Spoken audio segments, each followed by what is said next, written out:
madaxweynaha Puntland Siciid Cabdullaahi Dani ayaa bilaabay kulamo ku aadan soo xulista sanatarada golaha aqalka sare ee baarlamaanka Jamhuuriyadda Soomaaliya kuwaas oo Puntland ku matani doona 4 sano ee soo socota. xubnaha oo ah 12 sanator ayaa laga sugayaa madaxweynaha Puntland inuu ku dhawaaqo 24 saac ee soo socota maadaama ay doorashadu bilaabanayso 25 bisha Julaay oo ku beegay maalinimada berri ah.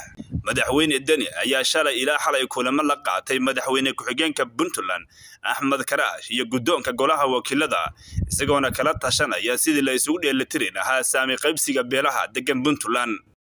sidoo kale Siciid Cabdullaahi Dani oo la rumaysan yahay inuu ka mid yahay musharaxiinta doorashada madaxweynaha Jamhuuriyadda Federaalka ee Soomaaliya ee sanad ayaa la sheegay inuu kala hadlay xubnaha sare ee dawladda sidii gacan looga siin lahaa musharaxnimadiisa inuu soo baxulo xildhibaanada cadow ah sida ay saraakiil ka mid ah madaxtooyada Puntland u sheegeen telefishinka Idil.